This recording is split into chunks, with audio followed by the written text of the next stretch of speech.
ቼላ ወንድም ጥላ እኔ ይቅርብኝ አንተ ፌካፑን ብላ ቼላዬ ያን ዶማ ሰጠኝ ካባረረች በኋላ ህይወትሽ ይቀየራል አላልኩም ነበር ወይ? በቃ ይኸው ነው። ላው ደግሞ ማለት ሂድና አርፈ ፕሪሚየር ሊግን ብላ እኔ በላ ፕሪሚየር ሊግን ብላ ሂድ ምን አባጥር መጠመጣላ ወለበላ አንዴ የወንድሜ ነው አርፈ ተቀመጥ ፕሪሚየር ሊጉን አስበላልሁ ይሄን ግን እናጣፈላ ተናገራለሁ እንግዲህ ቀዘና ባለት አረካውኝ ያ ጀማዓ ከወያላው ቀርመን ዋንጫ ልንበላ ነው ጉር ሊሰራ ነው በዚህ አመት ወያላው ሳይበላ እኛ ቀርመን ኤፍኤ ካፕ ጥርግ ልናረገው ነው ከፈላው ጋር ፋይናል ደርሰናል ማለት ነው ፈላው ፕሪሚየር ሊግ ላይ ስታተኩር እኛ ይዘን ኮርኩመን ኤፍኤ ካፕን ጥርግ አባቴ ያለ ዋንጫ ማሳለፍ እኛ ይከብደናል ስሜቱ በጣም ከባድ ነው we are Chelsea motherfucker ኤንዞ ምርጥ ነበረ ቶሲን ኪታባቱ እንዳመጣው ምርጥ ነበረ ሳንቼዝ ነበረ አባቴ ሊድስ የናንተ እንጂ የኛ ጌታ አይደለም እያሽቃበጣችሁ ነበር ሊድስ ይጥላል ምናምን ይሄ ነው የሚያጣለ ገብተናል ፋይናል ዋንጫውን እንበለዋለን ከወያላው ቀርመን በልተን ሴሌብሬት እናደርጋለን ያራዳ ልጆች ለዋንጫ ተዘጋጁ ይመቻችሁ ከንቲቦ ነኝ ቼልሲ የኤፍኤ ካፕ ዋንጫ ፋይናሊስት ሆኗል ማለት ነው በኤንዞ ፈርናንዴዝ ብቸኛ ጎል እንግዲህ ታግዞ ቼልሲ ሊድስ ዩናይትድን 1-0 በማሸነፍ ነው እንግዲህ ለዋንጫ ፍጻሜ የቀረበው ማለት እና ስታዲያ ይሄንን ዋንጫ ማን የሚያነሳው ይመስላችኋል ማንቸስተር ሲቲ ወይስ ቼልሲ እንደምታውቁት ያው ቼልሲዎች ብዙ ጊዜ ለዋንጫ ፍጻሜ ከደረሱ ዋንጫ እንደሚያደርጉ ይታወቃል ግን በኤፍኤ ካፕ ካራቦ ምናምን እኛ ብዙ ጊዜ ነጥቀናታል ከኛ ጋር ችግር የለብንም ያው የኛ ታቃላችሁ ለማንኛውም ግን ማለት ነው ሲቲ ነው እንደሚታወቀው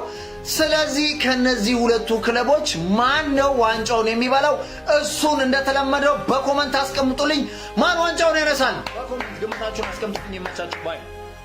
ፍጻሜ ላይ ሲደርስ ጭራቁና ምረት የለሹ ቼልሲ ትናንትና ሳውዛምፕተንን አሸንፎ ሌላኛው ጭራቅ ደግሞ ወደ ዌምብሌይ ላይ አጣምሮ ሲጠብቀው የነበረው ማለት ነው ማንቸስተር ሲቲን የሚገጥም ይሆናል ዛሬ ቼልሲ ሊድስን ገጥመው እንግዲህ 1-0 በሆነ ውጤት አሸንፈው ማለት ነው ወደ ፍጻሜ ማለፋቸውን ተከትሎ ማለት ነው እንግዲህ ኤፍኤ ካፕ ተፋላሚዎች ቼልሲና ማንቸስተር ሲቲ ሆነዋል ማለት ነው ማን ያሸንፋል ነው ቼልሲ እንግዲህ ከዚህ በፊት ሳይጠበቅ ፓሪስ ሴን ጀርሜንን አረጉድ ነው ይሄ ቡድን ሁሉንም እንግዲህ መከራቸውን ሲያበላ ነው ተብሎ ጆሮ ጉንድን ብሎ እንዳሰናበቱት የሚዘነጋ አይደል አሁንስ ነው ከፔፕ ጋርዲዮላው ሰራዊት ጋር ተፋጧል ማለት ነው ይሄን ዋንጫ እንዴት ይሆናል አይታወቅም ቼልሲ ያራዳ ልጅ ፍጻሜ ላይ ትንሽ ደባሪ በዛው ልክ ደግሞ በዛው በኩል ያለው ደግሞ ሌላኛው በጣም ደባሪው ፔፕ ጋርዲዮላም አዛን ያራዳ ልጆች በጣም አስገራሚ ጨዋታ እንመለከታለን እንግዲህ ተብሎ ይጠበቃል ያው በርግጥ የተጠበቀ ነው ሳውዛምፕተን አሸንፎ ሲቲ የሚያሸንፍ ያልፋል ተብሏል ቼልሲም እንግዲህ እንደውም ከሊድስ በጣም ፈተና ገጥሞት ነበር ባለቁ ሰዓቶች ሊድሶች በጣም ተጭነው ነበር ነገር ግን እንግዲህ ኤንዞ ፈርናንዴዝ ባስቆጠራ ጎል 1-0 አሸንፈው ወደ ፍጻሜ ያልፏል ማለት ነው እስቲ ሐሳብ አስተያየታችሁን ግምታችሁን ያስቀምጣችሁ በደንብ ኮፕሊንግ አዳዲስ ሰዎች ፎሎ ያደረጋችሁ ይመቻችሁ ጀማው ቼላው ፋይናል ደረሰ አንተ ኤንዞ ዛሬ ምን አይነት ብቃት ነው ያሳየው ጀማው የኤፍኤ ካፕ ፋይናል እንግዲህ መድረሱን ቼልሲ ዛሬ ሊድስን 1-0 በማሸነፍ አረጋግጧል ጀማው ሊድሶች አስጨንቀውት ነበር የሚሉ አይገልጸውም በተለይ ሰከንድ አፍ አንተ እንኳን ሲሞክሩት ዛሬ ግን ሳንቼዝን እያሞገሳችሁና እያወደሳችሁ ቪዲዮ ስሩ የቼልሲ ደጋፊዎች በሙሉ እጅግ የሚገራርሙ ሴቮችን ነበር ሲያወጣ የነበረው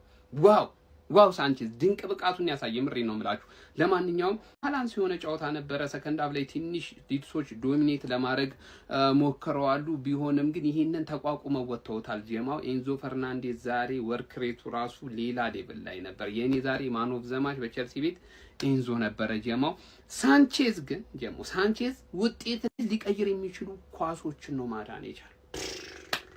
ለማንኛውም ቼላው ከሲቲ ጋር ፋይናል ደርሷል ጀማው ቼልሲያውያን እንኳን ደስ አላችሁ ቼልሲ ሊድስ ዩናይትድን 1-0 በሆነ ጠባብ ውጤት በማሸነፍ የእንግሊዝ ኤፍኤ ካፕ የፍጻሜ ተፋላሚ መሆኑን ማረጋገጥ ችሏል በዚህም በፍጻሜው ከፔፕ ጋርዲዮላ ማንቸስተር ሲቲ ጋር የሚፋጠጥ ይሆናል ዌምብሌይ ላይ በተከናወነ የእንግሊዝ ኤፍኤ ካፕ የግማሽ ፍጻሜ ጨዋታ የዳንኤል ፋርኩን ሊድስ ዩናይትድን የገጠመው ሊያም ሮሰኔርን ያሰናበተው ቼልሲ በጊዜያዊ አሰልጣኙ ማክፈርሌን እየተመራ እንግዲህ ጨዋታውን 1-0 በሆነ ጠባብ ውጤት ማሸነፍ ችሏል በዚህ ጨዋታ ላይ ለቼልሲ ብቸኛውን ጎል ኢንዞ ፈርናንዴዝ ነበር በግንባሩ ማስቆጠር የቻለው ፔድሮ ኔቶ የአሲስቱ ባለቤት ነበር። በግሩም ሁኔታ ነበር ኤንዞ ፈርናንዴዝ ጎሏን ፊኒሽ ማድረግ ችሎ የነበረው። በሚታወቅበት መንገድ ሌት ካመር ሆኖ ወደ ቦክሱ ገብቶ ነበር ጎሉን ማስቆጠር እየቻለው። ፈርስት ሃፍ ቼልሲ የተሻለ ቡድን ነበረ። ነገር ግን ሰከንድ ሃፍ ሊድስ ዩናይትዶች ወደ ጨዋታው ለመመለስ ባደረጉት ጥረት ምክንያት እንግዲህ በጨዋታው ላይ ጫና ተፈጥሮበት ነበረ። በተለይ የመጨረሻ ደቂቃዎች ላይ ቼልሲ በጣም ፕሬሸሮች በስተውበት ነበረ። አንዳንድ ሙከራዎችን እንግዲህ ሳንቼዝ በዚህ ጨዋታ ላይ በጥሩ መልኩ ሴቭ ማድረግ ችሎ ነበረ። ቼልሲዎችም እንግዲህ 1-0 ነው ጠባብ ውጤት በማሸነፍ በፍጻሜ ከፔፕ ጋርዲዮላ ማንቸስተር ሲቲ ጋር እንደሚፋለሙ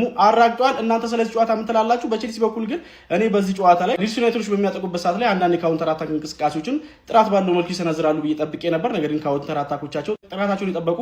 አልነበሩም። ከዚህ በተጨማሪም ከኤንዞ ፈርናንዴዝ ውጪ ያን ያህል በጨዋታው ላይ የሚስብ ፐርፎርማንስ የነበረውን ተጫዋች የተመለከትኩኝ አይመስለኝም። በኢነርጂም በተነሳሽነትም ኤንዞ ፈርናንዴዝ ጥሩ ነበረ። ከቅጣቱ ከተመለሰ በኋላ ጥሩ እንቅስቃሴንም እያስመለከተን ይገኛል። የጨዋታውን ብቸኛ የማሸነፊያ ጎል እሱ ነበር ማስቆጠር የቻለው። ለማንኛውም እናንተ ስለ ጨዋታ ያላችሁን ሀሳብ አጋሩኝ። የፕላስ ምልክቱ መጫ እንዳትረሱ።